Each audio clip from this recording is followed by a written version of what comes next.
খলিফাতুল মুসলিমিন আমিনুল মুমিনিন হযরত ওমর রাতের বেলা স্ত্রীর হক আদায় করে পবিত্রতা অর্জন করে গোটা রাজ্যের আনাচে কানাচে ছড়িয়ে পড়তো আমার রাজ্যের কোন মানুষের কি সমস্যা দেখার জন্য। অনুরূপভাবে ওই দিনও সেই ওমর গোটা রাজ্যের মানুষের খোঁজ খবর নিতে নিতে একসময় গভীর জঙ্গলে প্রবেশ করলেন। হঠাৎ করে কানের মধ্যে আওয়াজ, কে যেন দূর থেকে ডাক দিয়ে বলতেছেন, ওমর তুমি তো দূরে থাক, তোমার বাবাও জানবে না আমি মদ পান করতেছি। খলিফাতুল মুসলিমিন আমিরুল মুমিনিন যুবকের পিছনে যায় দাঁড়াইছে আর দেখে আমার রাজ্যের একজন যুবক মদ পান করতেছে আর মাতলামি করতেছে। হঠাৎ করে কাঁধের মধ্যে হাত দিছে, যুবকের চোখ বড় বড় হয়ে গেছে। হঠাৎ করে তাকায় দেখে যার ভয়ে মদ পান করতে জঙ্গলের মধ্যে আসছি সেই খলিফা আমার সামনে। কোন আল্লাহু আকবার। যুবক চোখ দুইটা বড় বড় হয়ে গেল। খলিফা আমার ডাক দেন, ও যুবক এই জঙ্গলের মধ্যে কি? যুবক কয়, আমিরুল মুমিনিন জঙ্গলের মধ্যে আসছি মধু কাটার জন্য।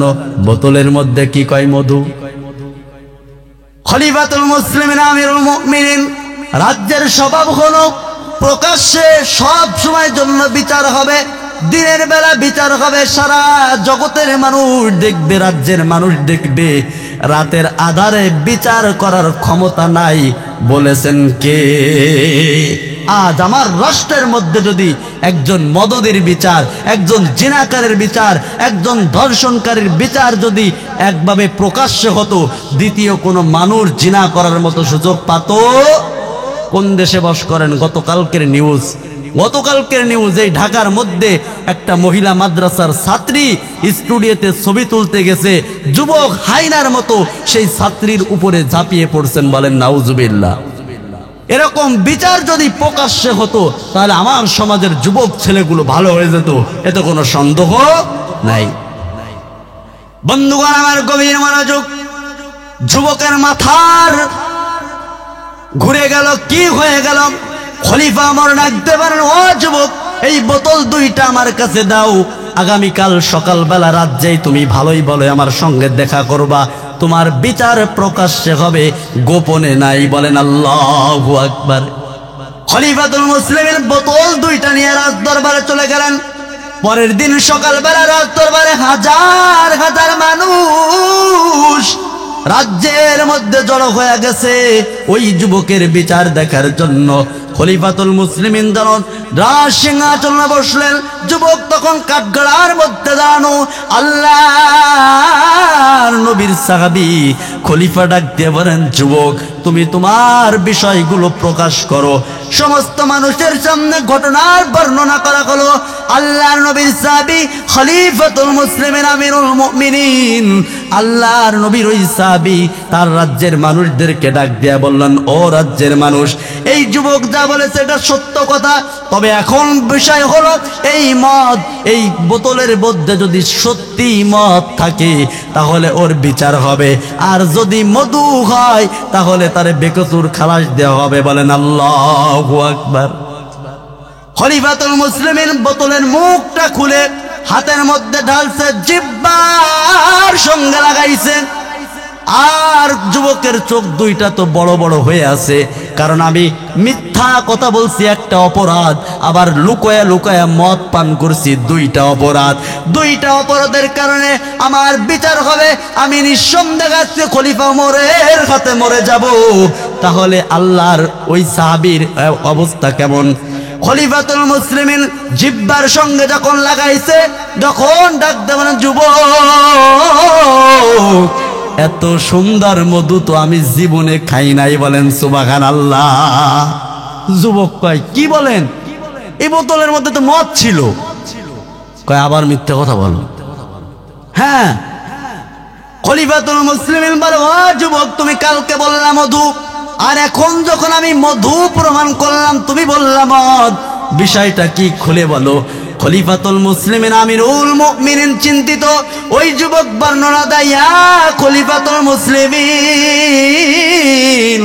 আমিরুল মুমিনিন, আমি সত্যি সত্যি মদ পান করতেছিলাম, আমি আপনার রাজ্যের মানুষ, আপনার ঘটনা শোনার পরে আমি ভয় পেয়ে গেলাম, আমি ভয় পেয়ে গভীর জঙ্গলের মধ্যে ঢুকলাম, গভীর জঙ্গলের মধ্যে ঢুকে মদ পান করতেছিলাম, হঠাৎ করে আপনি যখন আমার সামনে জীবন বাঁচানোর তাগিদে মিথ্যা কথা বললাম এটা মধু মদ না, কিন্তু যখন আপনি মদের বোতল দুইটা নিয়ে রাজ্যের মধ্যে চলে আসলেন, আমি তখন মনে মনে চিন্তা করলাম ওইটা তো অবশ্যই মদ, কিন্তু আরেকটা মিথ্যা কথা বলার কারণে দুইটা অপরাধ, এই দুই অপরাধের কারণে আমার বিচার যদি কাল সকালে খলিফা করে নিঃসন্দেহে আমি দুনিয়ার জমিন ছেড়ে চলে যাব।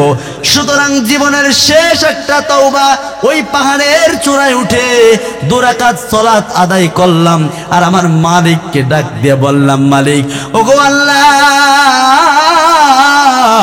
আমি মদ পান করেছি, অপরাধ করেছি, খলিফাতুল মুসলিমিন আমিরুল মুমিনিন ওমরের হাতে আমি ধরা পড়ে গেছি, আগামী কাল সকালে আমার বিচার হবে, নিঃসন্দেহে খলিফা যদি বিচার করে জনমের মতো দুনিয়া ছেড়ে চলে যাব।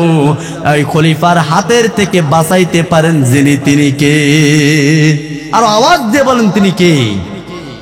যুবক বলে, খলিফা আল্লাহর দরবারে জন্মের মতো তওবা করলাম, মালিক যদি শেষ একটা সুযোগ দাও, আল্লাহর ওই খলিফার হাতের থেকে যদি আমাকে বাঁচায়া দাও, তওবা করেছি জীবনে আর মত তো দূরের কথা, আমি কোনো গুনার দিকে আর ধাবিত হবে না। বলেন আল্লাহু আকবার।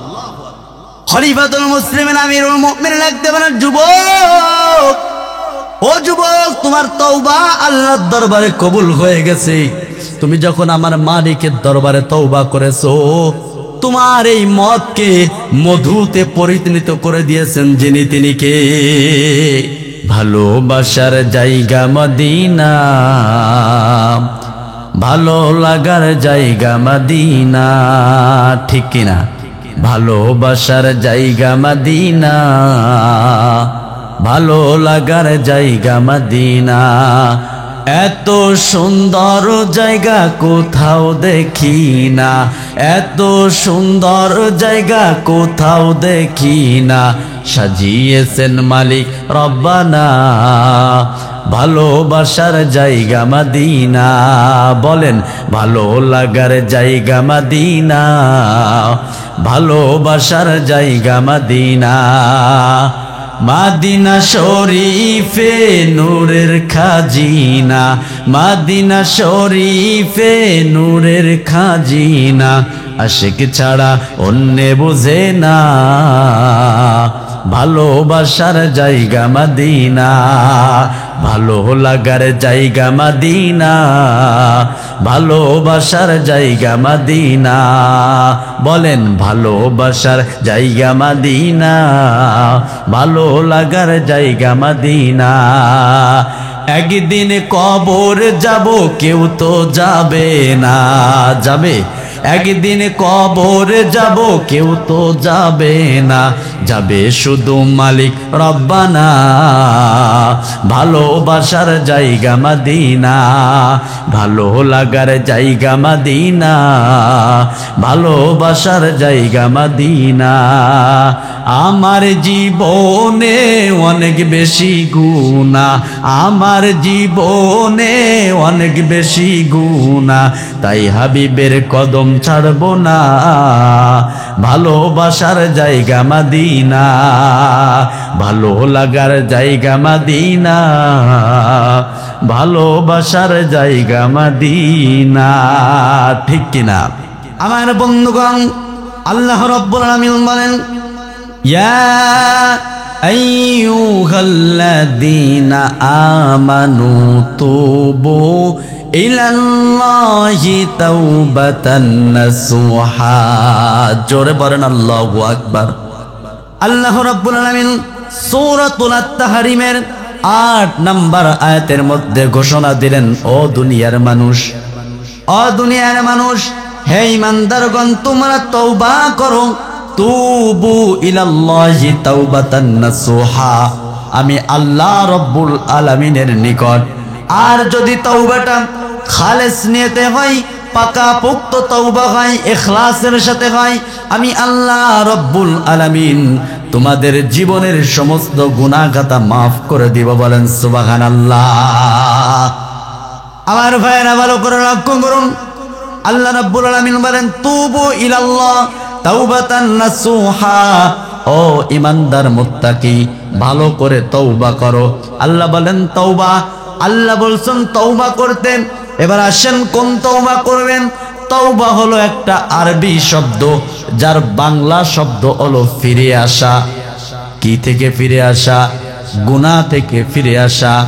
তুবু ইলাল্লাহ, কার নিকট ফিরে আসতে হবে? ও মুসলমান ভালো করে লক্ষ্য করুন, তুবু ইলাল্লাহ তাওবাতান নাসুহা।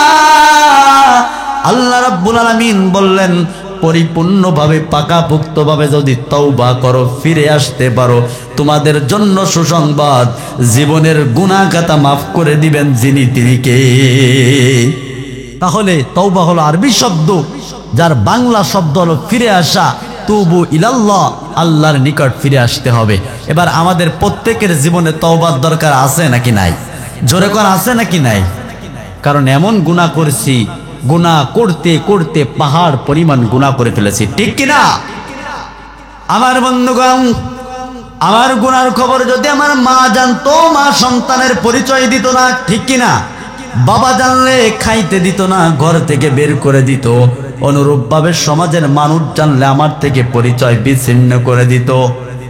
এত বেশি গুনাহ করার পরেও রব্বি কারীম এখনো পর্যন্ত সূর্যের আলো বাতাস বন্ধ করেন নাই। এখনো পর্যন্ত বান্দার রিজিকের ফয়সালা করে দেন যিনি, তিনি কে? মুসলমান ভাইরা আমার, আল্লাহ রাব্বুল আলামিন বলেন যদি কেউ পরিপূর্ণভাবে পাকাপোক্তভাবে এই শাবান মাস রমজানকে সামনে রেখে তওবা করতে পারে ইখলাসের সাথে, আমি আল্লাহ রাব্বুল আলামিন জীবনের গুনাহ খাতা মাফ করে দিব। আল্লাহ বলেন এখানেই শেষ নয়, দুনিয়ার জিন্দেগি থেকে ওই বান্দা 5টা লাভ, 5টা পুরস্কার নিয়া এরপরে অন্ধকার কবরে যাবে। বলেন সুবহানাল্লাহ। তাহলে আমরা যদি কেউ পাকাপোক্তভাবে খালেস নিয়তে তওবা করতে পারি, আল্লাহ পাক রব্বুল ইজ্জতুল জালাল বলেন দুনিয়ার জিন্দেগিতে 5টা পুরস্কার দিবে। কয়টা? জোরে কোন কয়টা? 5টা পুরস্কার। বন্ধুগণ আমার, গভীর লক্ষ্য করুন, আল্লাহ রাব্বুল আলামিন 5টা পুরস্কারের কথা বললেন, 5টি লাভের কথা বললেন। 1 নাম্বার লাভ হলো আল্লাহ রাব্বুল আলামিন বলেন তাদের পিছনের সমস্ত গুনাহ খাতা মাফ করে দিব। বলেন সুবহানাল্লাহ। আল্লাহ রাব্বুল আলামিন বলেন ও দুনিয়ার মানুষ, তোমার গুনাহ করতে সময় লাগে 60 বছর, 70 বছর, আমি আল্লাহ রাব্বুল আলামিন আমার ক্ষমা করতে 1 সেকেন্ড সময় লাগে না। পাহাড় পরিমাণ গুনাহ লয়া আমি আল্লাহর কাছে দাঁড়াইছো, আল্লাহ তাআলার রহমত সম্পর্কে তোমার ধারণা নাই। এ দুনিয়ার মানুষ, কি করছো? গুনাহ করছো। গুনাহ করতে করতে গোটা জিন্দেগি কাটায়া দিছো।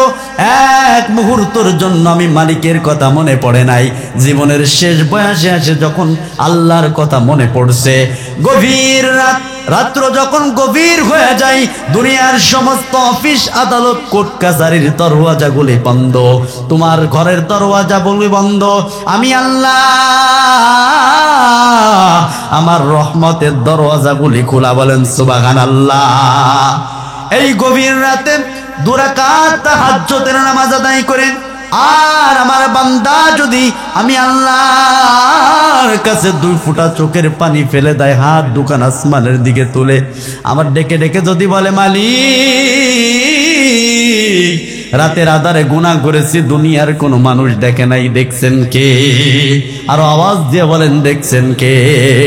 আল্লাহ বলেন এমন গুনাহ করেছো দরজা জানলা বন্ধ, গভীর রাতে গুনাহ করেছো, দুনিয়ার মানুষ দেখে নাই, এ বন্ধু তোর মা জানে না, বাপ জানে না, কেউ জানে না, আমি আল্লাহ জানি।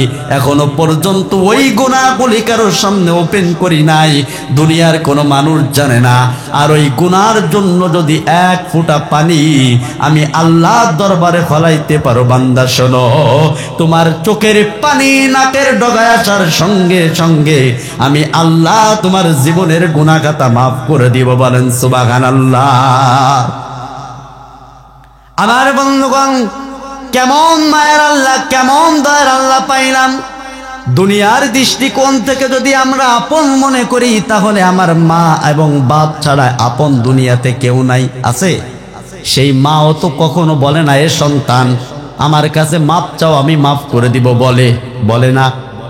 তবে মা সন্তানের প্রতি এই ঠুকাকুলতা দেখায়। কোন সন্তান যদি তার মার কাছে ক্ষমা চায়, অবশ্যই মা জননী মাফ না করে থাকতে পারে না, ঠিক কিনা? কিন্তু রব্বি কারীম বলেন, আমার কাছে মাফ চাইলে আমি আল্লাহ মাফ না করে থাকতে পারি না। সুবহানাল্লাহ। তাহলে 1 নাম্বার পুরস্কার হলো জীবনের গুনাহ কথা মাফ করে দিবেন যিনি, তিনি কে? আর আওয়াজ দিয়ে বলেন, তিনি কে? আমার ভাইরা ভালো করে লক্ষ্য করুন, আল্লাহ রাব্বুল আলামিন বলেন 2 নাম্বার পুরস্কার হলো ইন্নাল্লাহা ইউহিব্বুত তাওয়াবিনা ওয়া ইউহিব্বুল মুতাতাহহিরিন। আল্লাহু আকবার। সূরাতুল বাকারা 222 নম্বর আয়াতের মধ্যে রব্বি কারীম আল্লাহ ঘোষণা দেন, ও দুনিয়ার মানুষ, নিশ্চয়ই যারা তওবা করে আমি আল্লাহর দিকে ফিরে আসে, আমি আল্লাহ রব্বুল আলামিন তাদেরকে ভালোবাসি। জোরে কোন সুবহানাল্লাহ। আল্লাহর ভালোবাসার পাওয়ার দরকার আছে নাকি নাই? জোরে কোন আছে নাকি নাই? সেই দুনিয়ার মানুষের ভালোবাসা পাইলে যদি আমার অবস্থা এমন হয়, মনে করেন এই এমপি, আমাদের জেলার এমপি আমাদেরকে ভালোবাসে, আমাকে ভালোবাসে, তাহলে আমার পাওয়ারের কোনো শেষ আছে ভাই? নাই। রব্বি কারীম গোটা সৃষ্টিকুলের মালিক, চেয়ারম্যানের মালিক, এমপির মালিক, আমার আপনার মালিক, তামাম দুনিয়ার মালিক। সেই আল্লাহ ঘোষণা দিলেন সূরাতুল বাকারার 222 নম্বর আয়াত, যারা তওবা করে ফিরে আসতে পারে আমি আল্লাহ স্বয়ং নিজেই তাদেরকে ভালোবাসি। কোন সুবহানাল্লাহ। তোমার মতো প্রিয় বন্ধু যার হৃদয়ে রয়, তার কি আর থাকিতে পারে, তার কি আর থাকিতে পারে দুঃখ কষ্ট ভয়। আল্লাহর মতো প্রিয় বন্ধু যার হৃদয়ে রয়, ঠিক না? শিশুকালে মায়ের দুধে বাঁচাও খোদা প্রাণ, ঠিক না?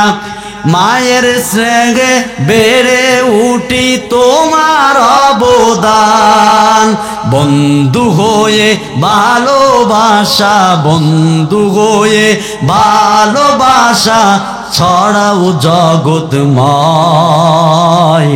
তোমার মতো প্রিয় বন্ধু যার হৃদয়ে রয়, আল্লাহর মতো প্রিয় বন্ধু যার হৃদয়ে রয়, তার কি আর থাকিতে পারে, তার কি আর থাকিতে পারে চিন্তা মৃত্যুর ভয়।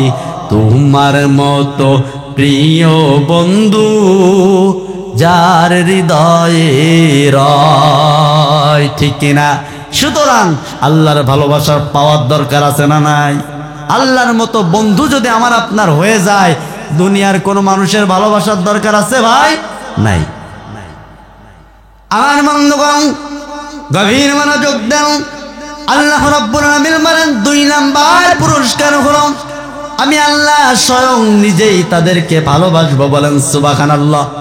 আল্লাহ রাব্বুল আলামিন 3 নাম্বার পুরস্কার দিবে। লক্ষ্য করেন, আল্লাহ রাব্বুল আলামিন বলেন ওয়াতুবু ইলাল্লাহি জামিআন আইয়ুহাল মুমিনুনা লাআল্লাকুম তুফলিহুন। আল্লাহু আকবার। সূরাতুন নূর 31 নম্বর আয়াতের শেষ অংশে আল্লাহ রাব্বুল আলামিন ডাক দিয়া বলেন, হে মুমিনগণ, তোমরা যদি তওবা করে ফিরে আসতে পারো তোমরা সবাই সফল হয়ে যাবে। বলেন সুবহানাল্লাহ। দুনিয়ার মানুষ সফলতা খুঁজি টাকা দিয়া, অর্থ দিয়া, সম্পদ দিয়া। কেউ যদি টাকার মালিক হয়, জায়গা জমিনের মালিক হয়, উচ্চ শিক্ষায় শিক্ষিত হয়, আমরা মনে করি সে সফল, কিন্তু আসলে কি সফল? না না, সে সফল হতে পারে না।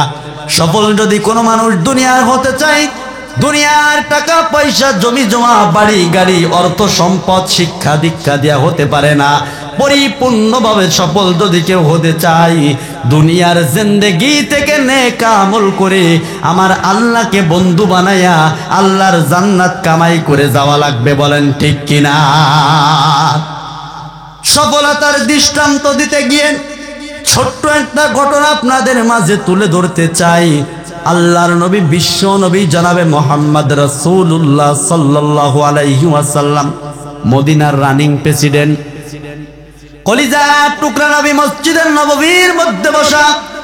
একটা মহিলা তার নিজের পর্দাকে মেইনটেইন করে আল্লাহর নবীর ডান দিকে চলে আসলেন। ইয়া রাসূলুল্লাহ, ইয়া হাবিবাল্লাহ, ওগো নবীজি, আমি জিনা করেছি। নাউজুবিল্লাহ কল। ও রাসূল, আমি জিনা করেছি, জিনার কৃত কর্মের ফলস্বরূপ আমার পেটের মধ্যে বাচ্চা। আল্লাহর নবী, আপনি আমার বিচারটা করে দেন। আমি আপনার বিচার, আল্লাহর বিচার দুনিয়া থেকে নিয়ে তারপরে কবরে যেতে চাই। আল্লাহর নবী, বিশ্ব নবী জনাবে মুহাম্মদ রাসূলুল্লাহ সাল্লাল্লাহু আলাইহি ওয়াসাল্লাম একে একে 3টি বার মহিলার দিক থেকে যখন ঘাড় ফিরায় নিলেন, মহিলা নাছর বান্দা কথা শুনে না। বিশ্ব নবী ডাকতে পারেন, মা, অবশ্যই তুমি জিনাকারী, তোমার বিচার হওয়া উচিত, কিন্তু তোমার পেটের মধ্যে যে সন্তান, এই সন্তান তো কোনো অপরাধ করতে পারে না, এই সন্তান কেন তোমার বিচারের অন্তর্ভুক্ত হবে? সুতরাং তুমি বাড়িতে চলে যাও। এই সন্তান যখন দুনিয়ার জমিনে আসবে তখন তোমার বিচার হবে, তুমি তখন এসো, যাও। মহিলা আল্লাহর নবীর কথা শুনে শুনে বাড়িতে চলে গেলেন। 10 মাস 10 দিন পার হয়ে গেল, তার থেকে অধিক সময় অতিক্রম করলো। ওই সন্তান কোলের মধ্যে নিয়ে আল্লাহর নবীর দরবারে চলে আসছে। সম্মানিত ভাইরা, মুসলমান বাবাজিরা আমার গভীর লক্ষ্য করুন। মহিলা ডাকতে বলে, ইয়া রাসূলুল্লাহ, ইয়া হাবিবাল্লাহ, গো নবীজি, আপনি আমাকে ফিরাইয়া দিছিলেন রাসূল, এই বাচ্চা দুনিয়ার জমিনে আসছে, আপনি আমার বিচারটা করে দেন। আল্লাহর নবী ডাক দিয়ে বলেন, মা, এই সন্তানের হক হলো তোমার দুধের হক, তোমার স্তনের দুধ 2 থেকে 2.5 বছর পান করবে। সুতরাং আমি আল্লাহর নবী শ্রেষ্ঠ ইনসাফ গান, আমি কারো হক নষ্ট করতে পারি না। বলেন আল্লাহু আকবার। মুসলমান ভাইরা আমার, আল্লাহর নবী ডাক দিয়ে বলেন, ও মহিলা, সুতরাং 2 বছর 2.5 বছর অপেক্ষা করতে হবে। এই সন্তান যখন তোমার স্তনের দুধ মুক্ত হবে তখন তোমার বিচার হবে, বাড়িতে চলে যাও। মহিলা আবার বাড়িতে চলে গেলেন। 2 থেকে 2.5 বছর অতিক্রম করলেন। এরপর ওই সন্তানের হাতের মধ্যে একটা রুটি দিয়া আল্লাহর নবীর দরবারে চলে আসলেন। দূর থেকে ডাকতে পারেন, ইয়া রাসূলুল্লাহ, ও পয়গম্বর, আজ থেকে 2-2.5 বছর আগে আপনি আমাকে ফিরাইয়া দিছিলেন রাসূল। লক্ষ্য করে তাকায় দেখেন আমার সন্তান এখন বাইরের খাবার খাইতে পারে। ইয়া রাসূলুল্লাহ, আপনি আমার বিচারটা করে দেন। আল্লাহর নবী, বিশ্ব নবী জনাবে মুহাম্মদ রাসূলুল্লাহ সাল্লাল্লাহু আলাইহি ওয়াসাল্লাম সাহাবায়ে কিরামদের ডাক দিয়ে বললেন, ও সাহাবায়ে কিরাম, শুনো, এই মহিলার বিচার হবে, জিনার বিচার হবে। এই সন্তানটা একজন সাহাবীর দায়িত্ব নিয়ে নাও, তুমি তারে লালন পালন করে বড় করবা। আল্লাহর নবী ডাক দিয়ে বলেন, সাহাবী, ও সাহাবী, আল্লাহর কোরআনের আইন হলো সূরাতুন নূরের 2 নম্বর আয়াত, যদি কোনো মহিলা অথবা কোনো পুরুষ, কোনো যুবক যুবতী দুনিয়ার জমিনে বিবাহিত অবস্থায় গুনাহ করে তারে গলা পর্যন্ত মাটিতে পুঁতে ফেলে পাথর মেরে দুনিয়া থেকে বিদায় করে দাও। বলেন আল্লাহু আকবার। আল্লাহর নবী বিশ্ব নবী ডাকতে বলেন, ও সাহাবায়ে কেরাম শুনো, যেহেতু মহিলা বিবাহের পরে জিনা করেছি, সুতরাং এই মাটিতে গলা পর্যন্ত বুক পর্যন্ত গর্ত করে মহিলাকে পুঁতে ফেলো, একের পরে এক পাথর মেরে দুনিয়ার থেকে বিদায় করে দাও। আল্লাহর নবীর আইন অনুযায়ী, আদেশ অনুযায়ী জমিনের মধ্যে পুঁতে ফেলা হলো। সাহাবায়ে কেরাম একের পরে এক পাথর মারতেছে, মহিলার মাথায় ফেটে, মাথা ফেটে রক্ত বের হয়, নাক ফেটে রক্ত বের হয়, একের পরে এক পাথর মারতেছে। হঠাৎ করে মাথা ফেটে ফিলকি দিয়ে রক্ত বের হয়ে এক সাহাবীর চেহারার মধ্যে, মুখের মধ্যে লেগে গেছে। সাহাবীর সঙ্গে সঙ্গে ওই মহিলাকে অপবাদ দিচ্ছে, আল্লাহর বান্দি নাফরমান, এ জিনাকার, এ আল্লাহর অভিশপ্ত বান্দি, তোর জিনার বিচার হচ্ছে আর সেই রক্ত আমার শরীরের মধ্যে লাগলো, তুই কত বড় নাফরমান, তুই কত বড় নাফরমান। কলিজা টুকরা নবী দূর থেকে এই আওয়াজ তার কানের মধ্যে গেল। বিশ্ব নবী ডাকতে বলেন, সাহাবী, ও সাহাবী, ওই মহিলাকে অপবাদ দিও না, ওই মহিলাকে অপবাদ দিও না, লানত দিও না, অভিশাপ দিও না, কারণ মহিলা আল্লাহর বিচার নিয়ে দুনিয়ার থেকে সফলতা অর্জন করে গেছে। বলেন আল্লাহু আকবার। সাহাবায়ে কিরাম পাগল হয়ে গেলেন, ইয়া রাসূলুল্লাহ, ইয়া হাবিবাল্লাহ, নবীজি কেমন করে বর্ণনা দেন। আল্লাহর নবী ডাকতে বলেন, সাহাবায়ে কিরাম শুনে নাও, জেনে নাও, এই মহিলা বিগত কতদিন হয়ে গেল আমার দরবারে বাচ্চাটা পেটের মধ্যে নিয়ে আসছিল, মহিলাকে ফিরাইয়া দিলাম, 10 মাস 10 দিন অনেকটা সময় অতিক্রম করে গেল, তারপরে আবার আসছে, এরপর আমি মহিলাকে ফিরিয়ে দিলাম, 2 থেকে 2.5 বছর দেরি করে তোমার সন্তান যখন দুধ মুক্ত হবে আবার আসবা। এভাবে করে মহিলা একের পরে এক আমার দরবারে আসছে, আমি রাসূল তাকে ফিরিয়ে দিলাম। ওই মহিলা বাড়িতে যাওয়ার পর এই তার কপালটাকে মাটির সাথে লাগাইয়া এমন ভাবে মাটিতে টাক দেয়ার আল্লাহর কাছে কন্দন করে, আল্লাহ, আমি জিনাকার, আমি জিনাকার, আমি জিনাকার, আমি তোমার নবীর কাছে গিয়েছিলাম, আমার বিচারটা করে দেন। আল্লাহর নবী আমাকে বারবার ফিরিয়ে দিছে। ও মালিক, এই বিচার হওয়ার আগেই যদি আমি দুনিয়ার জিন্দেগি ত্যাগ করি, কাল কিয়ামতের ময়দানে আমি জিনাকার হিসাবে তোমার কাঠগড়াই তার করব। এমন ভাবে কন্দন করেছে আর তওবা করেছে আমার আল্লাহ রব্বুল ইজ্জতুল জালাল। মহিলার তওবা এত সুন্দরভাবে, এত বেশি কবুল করেছে। আল্লাহ রাব্বুল আলামিন বলেন, এই মহিলার তওবা দিয়া গোটা মদিনার মানুষ নয়, এমনকি তাম দুনিয়ার মানুষকে যদি মাফ করে দেওয়া হয়, ও সাহাবায়ে কেরাম শোনো, গোটা পৃথিবীর মানুষকে পাইকারি হারে মাফ করা যাবে, তারপরও মহিলার তওবা পাহাড় সমান জমা রয়ে যাবে। বলেন সুবহানাল্লাহ। তাহলে এই মহিলা সফল, আমি আপনি সফল হতে পারি নাই। সম্মানিত ভাইয়েরা, সফলতার দৃষ্টিকোণ থেকে ওই মহিলা দুনিয়াতে আল্লাহ তওবার বিকল্প কোনো রাস্তা নাই, তওবার বিকল্প কোনো রাস্তা নাই। তওবা করার দরকার আছে না নাই? আছে। আমার বন্ধুগণ, আল্লাহ রাব্বুল আলামিন 4 নম্বরে যে পুরস্কার আমাদেরকে দিবেন, আল্লাহ রাব্বুল আলামিন বলেন, ইল্লা মান তাবা ওয়া আমানা ওয়া আমিলা সলিহান ফাউলাইকা ইউবাদদিলুল্লাহু সাইয়্যাতিহিম হাসানাত। জোরে বলেন আল্লাহু আকবার। আল্লাহ রাব্বুল আলামিন বলেন, ইল্লা মান তাবা ওয়া আমানা ওয়া আমিলা সলিহান, যারা তাওবা করবে, ঈমান আনবে এবং ভালো ভালো কাজ করবে, আমি আল্লাহ রাব্বুল আলামিন তাদের ভালো কাজগুলো, খারাপ কাজগুলো ভালো দিয়া বদলায়া দিবেন। যিনি তিনি কে? ইল্লা মান তাবা ওয়া আমানা ওয়া আমিলা সালিহান ফাউলাইকা ইউবাদদিলুল্লাহু সাইয়্যাতিহিম হাসানা। আল্লাহ রাব্বুল আলামিন বলেন, ইল্লা মান তাবা, যারা তওবা করবে, ঈমান আনবে এবং ভালো ভালো কাজ করবে, আল্লাহ বলেন তাদের খারাপ কাজগুলো ভালো দিয়া বদলায়া দিবেন যিনি, তিনি কে? আর আওয়াজ দিয়ে বলেন তিনি কে? তার একটা দৃষ্টান্ত হলো খলিফাতুল মুসলিমিন আমিরুল মুমিনিন হযরত ওমর ইবনে খাত্তাব রাদিয়াল্লাহু তাআলা আনহু। খেলাফতের জামানায় হযরত ওমর তার রাজ্যের মধ্যে ঘোষণা দিয়া দিলেন,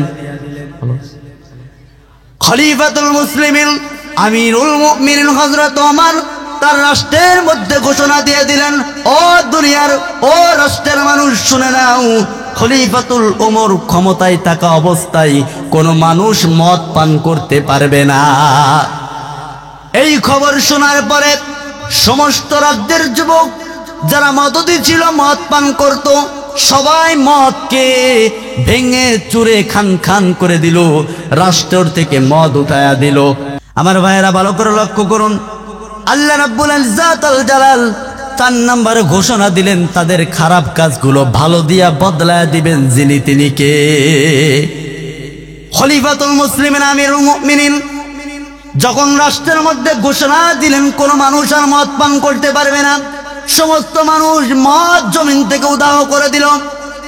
এমন তো অবস্থায় একজন যুবক তার মদের নেশা সে ছাড়তে পারল না, 2 বোতল মদ ব্যাগের মধ্যে নিয়া গভীর জঙ্গলের মধ্যে ঢুকছে, আর ওই জঙ্গলের মধ্যে যায় মদ পান করে, আর চিল্লায়া চিল্লায়া ডাক দিয়া বলে, ও ওমর, তুমি তো দূরের কথা তোমার বাবাও জানবে না আমি মদ খাচ্ছি।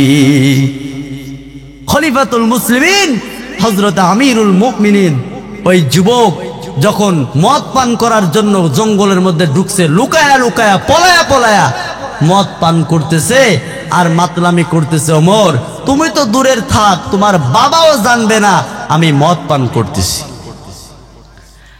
আল্লাহর নবীর সাহাবী খলিফাতুল মুসলিমিন আমিরুল মুমিনিন ওমর ইবনে খাত্তাব রাদিয়াল্লাহু তাআলা আনহু তার রাষ্ট্রের মধ্যে যখন রাতের বেলা স্ত্রীর হক আদায় করে গোটা রাজ্যের আনাচে কানাচে খোঁজ খবর নিত, আমার রাজ্যের মধ্যে কার কি হাল দেখার জন্য, ঠিক কিনা? আপনারা সবাই জানেন খলিফাতুল মুসলিমিন আমিরুল মুমিনিন হযরত ওমর রাতের বেলা স্ত্রীর হক আদায় করে পবিত্রতা অর্জন করে গোটা রাজ্যের আনাচে কানাচে ছড়িয়ে পড়তো আমার রাজ্যের কোন মানুষের কি সমস্যা দেখার জন্য। অনুরূপভাবে ওই দিনও সেই ওমর গোটা রাজ্যের মানুষের খোঁজ খবর নিতে নিতে একসময় গভীর জঙ্গলে প্রবেশ করলেন। হঠাৎ করে কানের মধ্যে আওয়াজ, কে যেন দূর থেকে ডাক দিয়ে বলতেছেন, ওমর তুমি তো দূরে থাক, তোমার বাবাও জানবে না আমি মদ পান করতেছি। খলিফাতুল মুসলিমিন আমিরুল মুমিনিন যুবকের পিছনে যায় দাঁড়াইছে, আর দেখে আমার রাজ্যের একজন যুবক মদ পান করতেছে আর মাতলামি করতেছে। হঠাৎ করে কাঁধের মধ্যে হাত দিছে, যুবকের চোখ বড় বড় হয়ে গেছে। হঠাৎ করে তাকায় দেখে যার ভয়ে মদ পান করতে জঙ্গলের মধ্যে আসছি সেই খলিফা আমার সামনে, কোন আল্লাহু আকবার। যুবক চোখ দুইটা বড় বড় হয়ে গেল। খলিফা আমার ডাক দেন, ও যুবক এই জঙ্গলের মধ্যে কি? যুবক কয়, আমিরুল মুমিনিন জঙ্গলের মধ্যে আসছি মধু কাটার জন্য। বোতলের মধ্যে কি? কয় মধু। খলিফাতুল মুসলিমিন আমিরুল মুমিনিন রাজ্যের স্বভাব হলো প্রকাশ্যে সব সময় জন্য বিচার হবে, দিনের বেলা বিচার হবে, সারা জগতের মানুষ দেখবে, রাজ্যের মানুষ দেখবে। রাতের আধারে বিচার করার ক্ষমতা নাই বলেছেন কে? আজ আমার রাষ্ট্রের মধ্যে যদি একজন মদদের বিচার, একজন জিনাকারের বিচার, একজন ধর্ষণকারীর বিচার যদি একভাবে প্রকাশ্যে হতো, দ্বিতীয় কোনো মানুষ জিনা করার মতো সুযোগ পাত? কোন দেশে বস করেন? গতকালকের নিউজ এই ঢাকার মধ্যে একটা মহিলা মাদ্রাসার ছাত্রী স্টুডিওতে ছবি তুলতে গেছে, যুবক হাইনার মতো সেই ছাত্রীর উপরে ঝাঁপিয়ে পড়ছেন। বলেন নাউজুবিল্লাহ। এরকম বিচার যদি প্রকাশ্যে হতো তাহলে আমার সমাজের যুবক ছেলেগুলো ভালো হয়ে যেত, এতে কোনো সন্দেহ নাই। বন্ধুগণ আমার গভীর মনোযোগ, যুবকের মাথার ঘুরে গেল, কি হয়ে গেল? খলিফা ওমর ডাকতে পারেন, ও যুবক, এই বোতল দুইটা আমার কাছে দাও, আগামীকাল সকালবেলা রাজ্যেই তুমি ভালোই বলে আমার সঙ্গে দেখা করবা, তোমার বিচার প্রকাশ্যে হবে, গোপনে নাই। বলেন আল্লাহু আকবার। খলিফাতুল মুসলিমিন বোতল দুইটা নিয়ে রাজ দরবারে চলে গেলেন। পরের দিন সকালবেলা রাজ দরবারে হাজার হাজার মানুষ রাজ্যের মধ্যে জড়ো হয়ে গেছে ওই যুবকের বিচার দেখার জন্য। খলিফাতুল মুসলিমিন যখন রাজ সিংহাসনে বসলেন, যুবক তখন কাঠগড়ার মধ্যে দাঁড়ানো। আল্লাহর নবীর সাহাবী খলিফা ডাক দিয়ে বলেন, যুবক, তুমি তোমার বিষয়গুলো প্রকাশ করো। সমস্ত মানুষের সামনে ঘটনার বর্ণনা করা হলো। আল্লাহর নবীর সাহাবী খলিফাতুল মুসলিমিন আমিরুল মুমিনিন, আল্লাহর নবীর ওই সাহাবী তার রাজ্যের মানুষদেরকে ডাক দিয়ে বললেন, ও রাজ্যের মানুষ, এই যুবক যা বলেছে এটা সত্য কথা, তবে এখন বিষয় হলো এই মদ, এই বোতলের মধ্যে যদি সত্যি মদ থাকে তাহলে ওর বিচার হবে, আর যদি মধু হয় তাহলে তারে বেকসুর খালাস দেওয়া হবে। বলেন আল্লাহু আকবার। খলিফাতুল মুসলিমিন বোতলের মুখটা খুলে হাতের মধ্যে ঢালছে, জিহ্বার সঙ্গে লাগাইছে, আর যুবকের চোখ দুইটা তো বড় বড় হয়ে আছে, কারণ আমি মিথ্যা কথা বলছি একটা অপরাধ, আবার লুকোয়া লুকোয়া মদ পান করছি দুইটা অপরাধ। দুইটা অপরাধের কারণে আমার বিচার হবে, আমি নিঃসন্দেহে আজকে খলিফা ওমরের হাতে মরে যাব। তাহলে আল্লাহর ওই সাহাবীর অবস্থা কেমন? খলিফাতুল মুসলিমিন জিহ্বার সঙ্গে যখন লাগাইছে, যখন ডাক দেবেন, যুবক, এত সুন্দর মধু তো আমি জীবনে খাই নাই। বলেন সুবহানাল্লাহ। যুবক কয়, কি বলেন? এই বোতলের মধ্যে তো মদ ছিল। কয়, আবার মিথ্যে কথা বলো।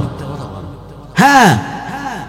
খলিফাতুল মুসলিমিন বলে, ও যুবক, তুমি কালকে বললাম মধু, আর এখন যখন আমি মধু প্রমাণ করলাম তুমি বললাম মদ, বিষয়টা কি খুলে বলো। খলিফাতুল মুসলিমিন আমিরুল মুমিনিন চিন্তিত। ওই যুবক বর্ণনা দেয়, খলিফাতুল মুসলিমিন আমিরুল মুমিনিন, আমি সত্যি সত্যি মদ পান করতেছিলাম, আমি আপনার রাজ্যের মানুষ, আমি আপনার রাজ্যের মানুষ। আপনার ঘটনা শোনার পরে আমি ভয় পেয়ে গেলাম, আমি ভয় পেয়ে গভীর জঙ্গলের মধ্যে ঢুকলাম।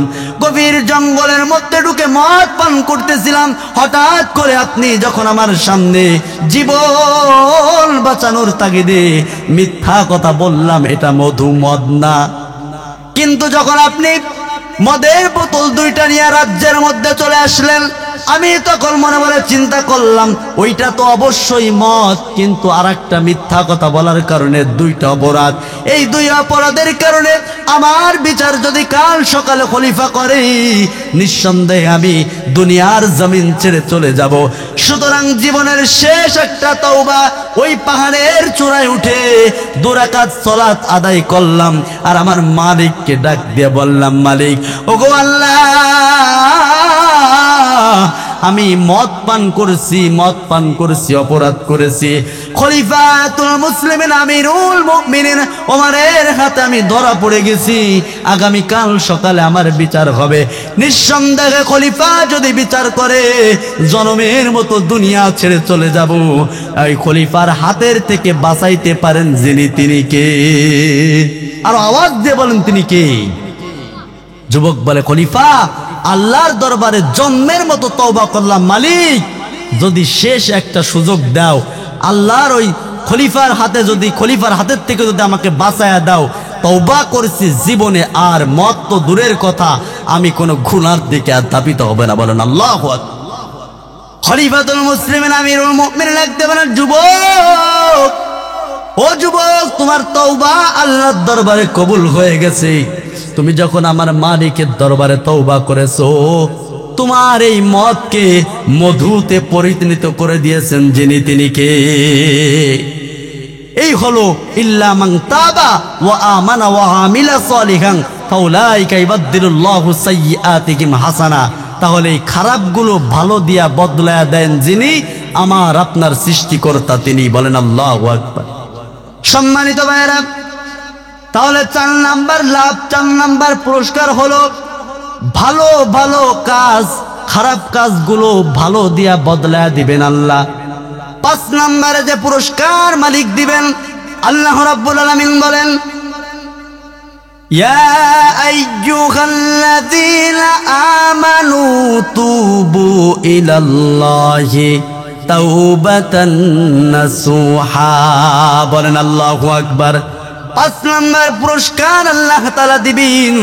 আল্লাহ রাব্বুল আলামিন বলেন, তোমাদের জীবনের গুনাহ খাতা মাফ করে দিয়ে তোমাদেরকে জান্নাতের উচ্চ মাকাম দান করব। বলেন সুবহানাল্লাহ। সুতরাং আমরা সবাই আল্লাহর বানানো জান্নাতে যেতে চাই কি চাই না? এই জান্নাতে যেতে চাই। আল্লাহ বলেন 5 নম্বর পুরস্কার হলো তোমাদের জীবনের গুনাহ খাতা মাফ করে দিয়া প্রত্যেককে জান্নাতের মধ্যে দাখিল করা হবে। এমন জান্নাতের মধ্যে ঢুকাবো যেই জান্নাতের তলদেশ দিয়ে ঝর্ণা ধারা প্রবাহিত। বলেন সুবহানাল্লাহ।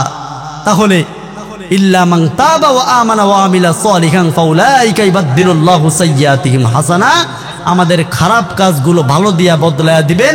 5 নাম্বার পুরস্কার হলো আমাদের প্রত্যেকের জীবনের গুনাহ খাতা মাফ করে দিয়া আল্লাহ বলেন এমন জান্নাতের মধ্যে ঢুকাইবো যে জান্নাতের তল দিয়া ঝর্ণা ধারা প্রবাহিত। সুবহানাল্লাহ কোন।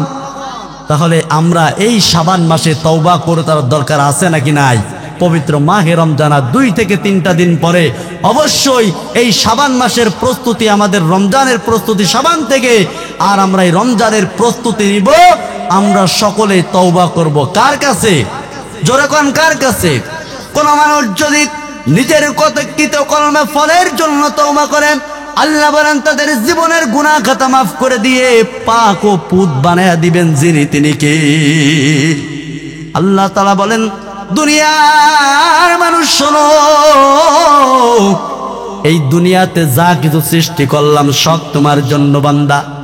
আসমান আল্লাহ বানাইছেন আমার জন্য, জমিনটাও আল্লাহ বানাইছেন আমার জন্য, এই খাল বিল নদী নালা সব আমার জন্য।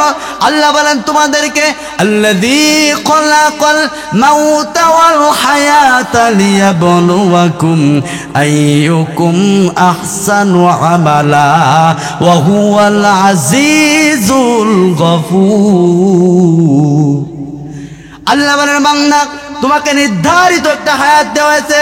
50 বছর 60 বছর তোমার হায়াতের জিন্দেগি যখন ফুরায়া যাবে, তুমি আল্লাহর দরবারে চলে আসবা। গোটা জিন্দেগির হিসাব দিতে হবে কার কাছে? জোরে কোন।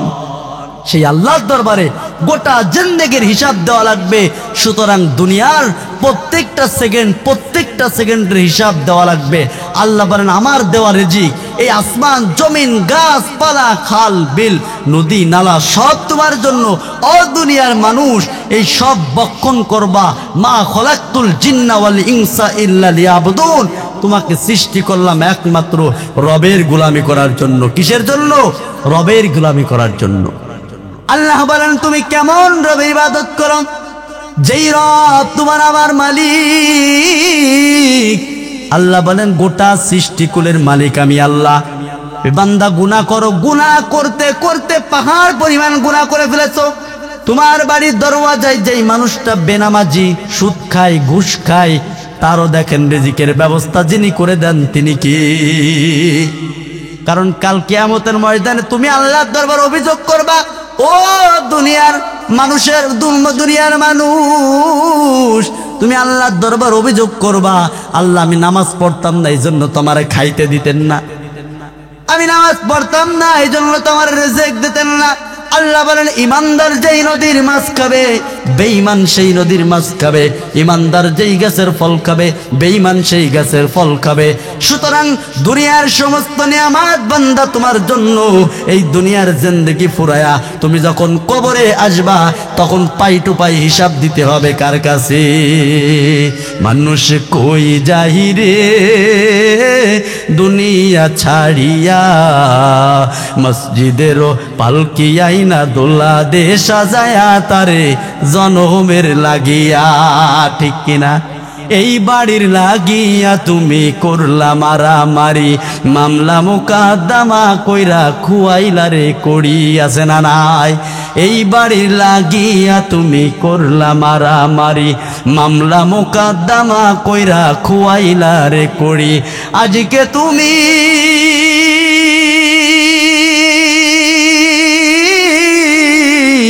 আজকে তুমি যাবা চলে এই দুনিয়া ছাড়িয়া, মসজিদেরও পালকি আইনা দোলা দে সাজায়া তারে জনমের লাগিয়া, মানুষ কই যাহি রে দুনিয়া ছাড়িয়া, মসজিদেরও পালকি আইনা দোলা দে সাজায়া তারে জনমের লাগিয়া। আরে যুবক ভাই, ও বৃদ্ধ বাবা, আমি তোমার মতো একজন সন্তান, আমারও তো মা আছে, আমারও তো বাবা আছে, আমি তোমাদের এলাকার সন্তান। পাও দুটো আঘাত দিলে পা ধরে ধরে আমি সন্তান বলে যাই। দুনিয়ার জিন্দেগি ছাড়বা শত নিশ্চিত, শত চেষ্টা করেও এই দুনিয়াতে থাকতে পারা যাবে, ছাড়া যাবে না। সুতরাং আমলের জিন্দেগি বহন করো, যে আমল নিয়ে কাল কিয়ামতের ময়দানে দাঁড়াবা। কারণ হলো ওই ময়দানের মধ্যে তোমার মা, তোমার বাবা, তোমার ভাই, তোমার বন্ধু কেউ কাজে আসবে না।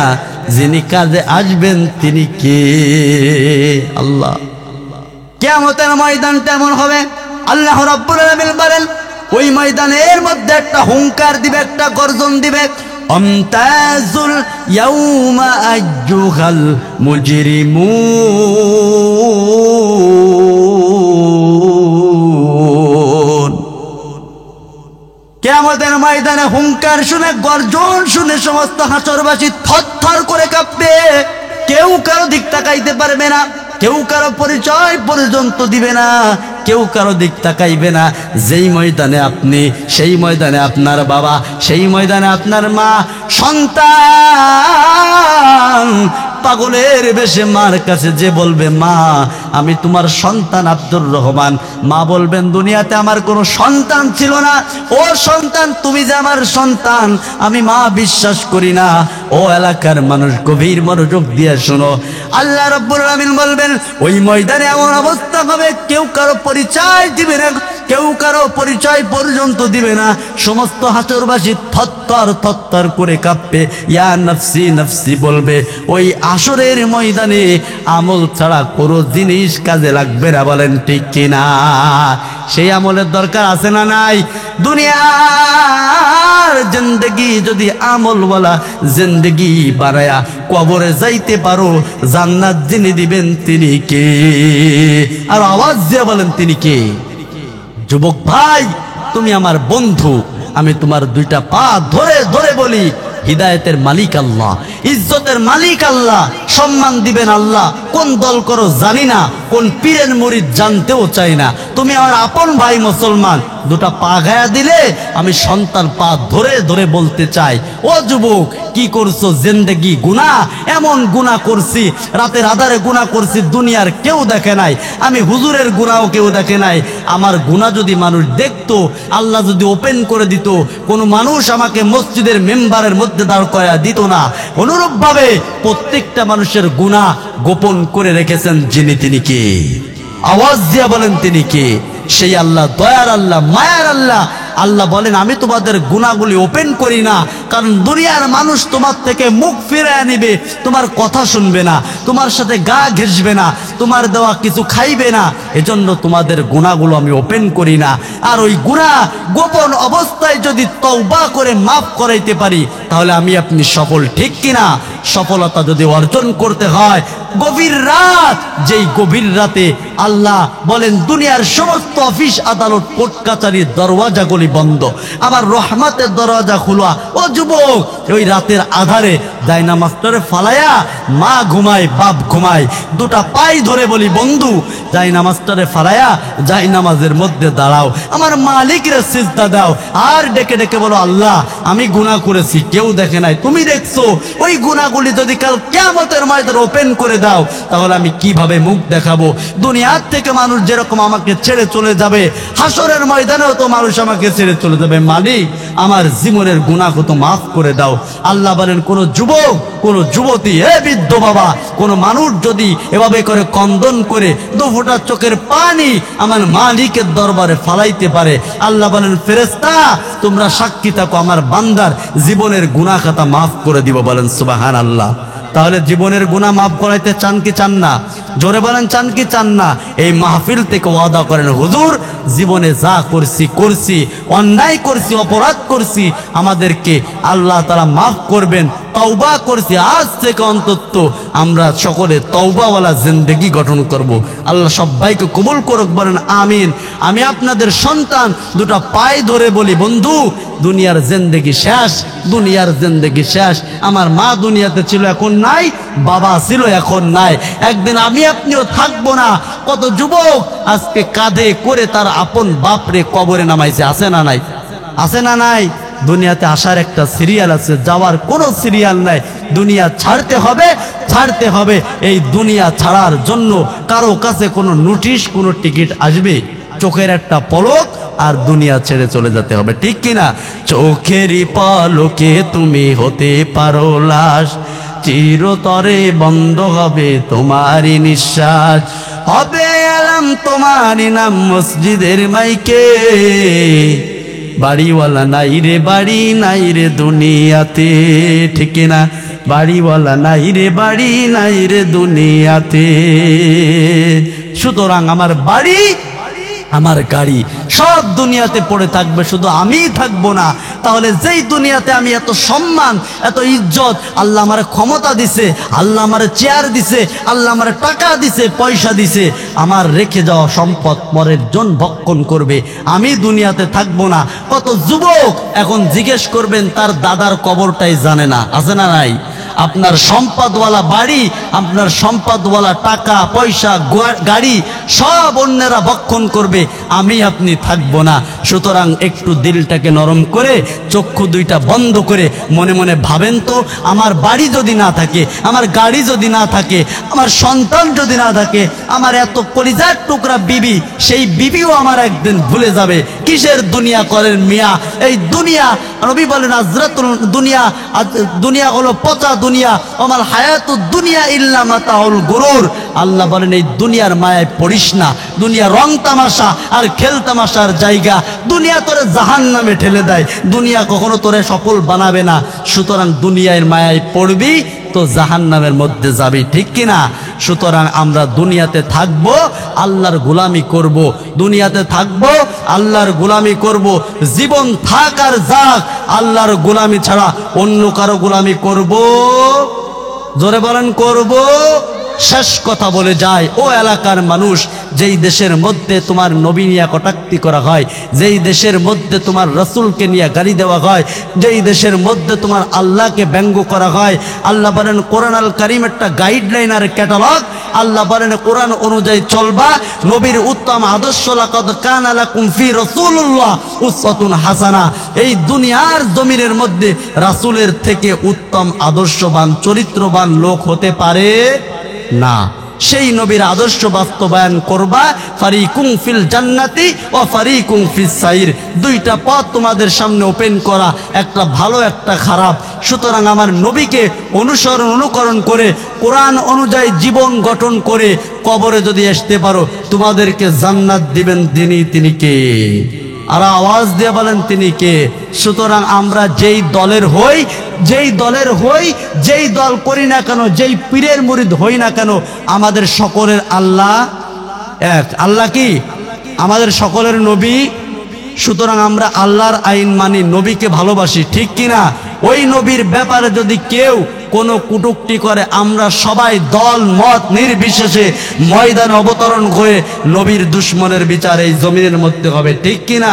আল্লাহ পাক রব্বুল ইজ্জত আল জালাল মরণ পর্যন্ত এই কথার উপরে ইস্তেকামত থাকার তৌফিক দান করুক, সকলে বলেন আমিন। আমরা সবাই আল্লাহর গোলাম, আল্লাহর বানানোর জান্নাতে যেতে চাই। রাজি আছেন কারা? দুটো হাত তুলে আল্লাহকে দেখা দেন, লিল্লাহে তাকবীর। আর আওয়াজ দেবেন লিল্লাহে তাকবীর। এই আওয়াজে হবে না, জোরে বলেন লিল্লাহে তাকবীর, লিল্লাহে তাকবীর।